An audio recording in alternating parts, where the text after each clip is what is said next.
नाज़ राज़ी देरो जे ॻोठ क़यामुद्दीन कलोड़ में 6 सालनि जो नंढे कद वारो नींगर समीउल्लाह पढ़ाई सां चाह रखे मुस्तक़बिल में आला ऑफिसर थियण जा ख़्वाब दिल में सजाए वेठो आहे। संदसि हालत न सिर्फ़ ॻोठ पर भरपासे वारनि इलाइक़नि में बि मशहूर थी वई आहे। ॾिसूं था इद्रीस अब्बासी जी हीअ रिपोर्ट।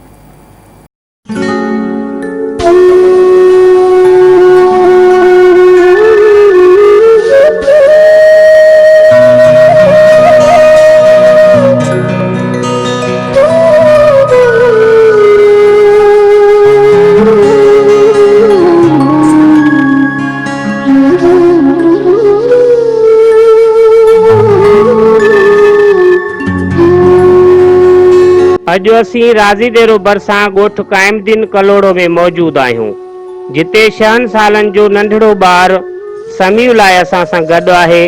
समीउल्लाह ॾिसण वाइसण जो सुहिणो खिल मुख ऐं मुरकंदड़ ज़रूर आहे, पर कुदरत तरफ़ां खेसि ॿिन्ही हथनि ॿिन्ही जंघुनि ऐं पेरनि खां महरूम रखियो आहे। समीउल्लाह खे संदसि ज़हानत पढ़ण लिखण ॾांहुं माइल करे थी। इहो ई सबबु आहे जो हिन सिंधी अल्फ़बे ऐं अंग्रेज़ी ABC बि लिखण पढ़ण सिखी वरिती आहे। पंहिंजे ॻोठ में मुनफ़रिद ॿार जी हैसियत रखण करे संदसि हम उम्र जा छोकिरा साणसि मोहबत कंदे हिन सां रांदि रूंद बि गॾिजी कनि था। समीउल्लाह रांदि खेॾण में चुस्त आहे। चिदन रांदि हुजे या वरी फीथो फेराइण, तमामु तेज़ीअ सां खेॾंदे दिलचस्प नमूने डोड़ पाईंदे नज़र अचे थो। समीउल्लाह कंहिंजो पुटु आहीं? शमन जो। स्कूल वेंदो आहे? हाँ। कहिड़े क्लास में तो पढ़े? कच्चे में। कच्चे में तो पढ़े। अच्छा, हाणे हथ में पेर बि कोन्हनि, पोइ तूं कीअं थो पंधु करे वञे?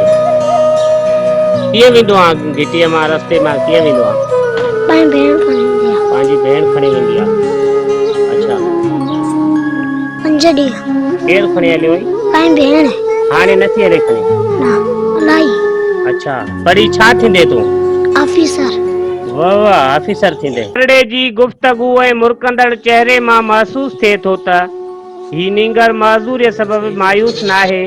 तंहिं करे ज़रूरत इन ॻाल्हि जी आहे त सरकार हिन नींगर समेत अहिड़नि ॿारनि जे लाइ के ख़ासि उपाउ वठे ऐं उन्हनि जी ज़िंदगीअ खे काराइतो बणायो वञे त जीअं ही ॿारड़ा दुनिया अॻियां हथ टंगड़ खां बची पवनि। कैमरामैन सिराज अहमद सां गॾु इद्रीस अब्बासी, महरान TV, राज़ी देरो।